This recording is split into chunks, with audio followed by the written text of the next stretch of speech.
Evio.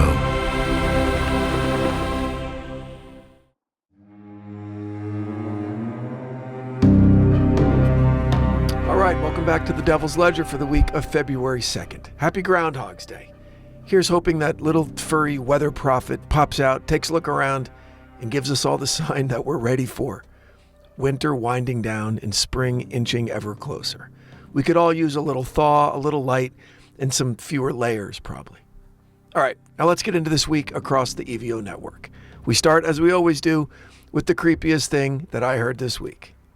So last year, if you remember, I did an entire episode about the pit at Houska Castle, that bizarre Gothic fortress in the Czech countryside that wasn't built to keep enemies out, but built to keep something in. A castle with no kitchen, no well, no strategic value along any border, just a chapel built directly over a hole in the earth that medieval locals believed led straight to hell. You'd think I would have uncovered every nightmare detail back then in my research, but I didn't, because this week, while digging through some old regional folklore and local accounts, I stumbled onto something that, somehow I missed the first time around. Apparently, winter is when Houska Castle gets even worse. Not just creepy, not just old European castle with drafty hallways spooky. Winter there comes with a specific kind of terror. Local legends, going back centuries, talk about people disappearing in the forests around the castle during heavy snow. Not hikers with insufficient gear or tourists who took a wrong turn, but experienced woodsmen who knew the land. Men who understood winter, men who didn't get lost. Several stories describe travelers seeing a figure moving between the trees during snowstorms, usually a woman dressed in pale or white clothing, walking away from them. She never appears to struggle in the snow, never seems cold, and most disturbingly, she never leaves footprints. One 19th century account tells of a woodcutter who stumbled back into a nearby village, half frozen and raving. He claimed he'd followed a woman through the forest, thinking that she was lost and needed help. Every time he tried to catch up, she seemed just out of reach, gliding deeper into the woods toward the castle. When he finally got close enough to see her face, he said it looked dead, but preserved in ice. His words, according to the story, were that her skin looked frozen solid, like something that had died long ago but hadn't decayed. He collapsed shortly after reaching the village and died a few days later from exposure. But here's the part that got me. Villagers didn't say that he was lost. They said that he was lured. They believed that whatever was in that pit at Houska, whatever the castle was built to seal in, it didn't just stay underground. In winter, when the world goes quiet and the sound is swallowed by snow, they say that whatever it is, it wanders. Snow does something psychologically strange. It erases tracks and it muffles footsteps. It makes the world feel smaller and emptier than it is. And according to these old accounts, that silence around Houska Castle, it wasn't just peaceful. It was hunting weather. So yeah, I thought that the pit itself was the horror story. Turns out, the thing that may have come out of it prefers winter. And that is officially the creepiest thing that I heard this week.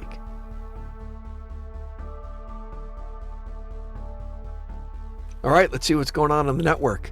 On The Devil Within this week, we're staying high in the Alps for two chilling stories about strange and terrifying creatures that have allegedly stalked the mountain passes and dense forests for centuries. Maybe some of our Olympians will run into them up there.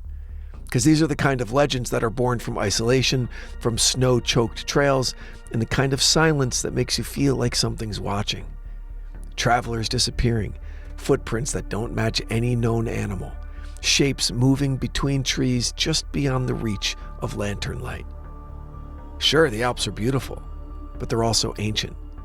And this week, when the world tunes in to watch the Olympic athletes tear up those slopes, we lean into the idea that not everything up there is just rock, snow, and folklore. There could be a few things hiding in the woods.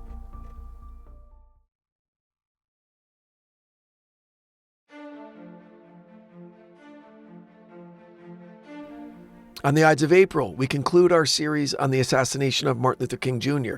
This final episode turns its focus to the assassin, James Earl Ray, the drifter, the escape artist, the man whose guilty plea was supposed to close the wound.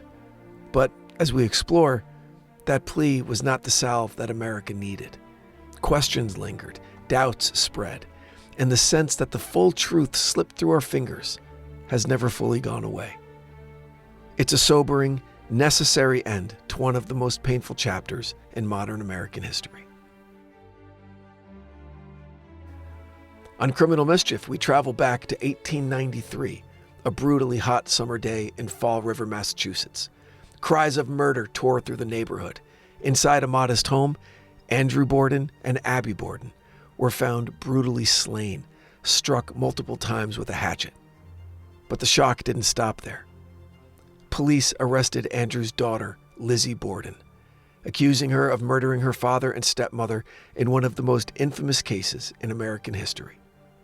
This week, an expert on the case walks us step by step through the investigation and the trial that captivated the nation.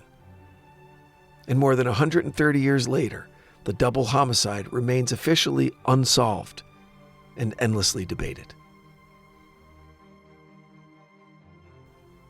And if you've forgotten, let me remind you about our daily podcast, Finding Me with Josh Wolf, continues Monday through Friday. The acclaimed comedian takes a different path than most shows. It's a daily check-in on his personal journey toward becoming the best version of himself. Honest, funny, thoughtful, and sometimes exactly what you need to hear on an otherwise ordinary day. Ooh, and This Week in Horror, streaming this week, a movie called Grizzly Night. It's based on true events. The film tells the story of one terrifying night back in 1967 when two separate grizzly bear attacks occurred 9 miles apart in Glacier National Park. Wilderness, darkness, isolation, and the sudden realization that humans aren't always on top of the food chain. It's nature horror, the real kind. So, whether the groundhog saw a shadow or not, we hope that warmer days are coming. And in the meantime, you've got plenty of chills and mysteries and stories to keep you company. Thanks for listening and enjoy everything this week across the Evio Creative Network. The Devil's Ledger is an Evio production recorded live at Bel Air Studios in Los Angeles, California. For The Devil's Ledger, I'm your writer and host, Brandon Morgan.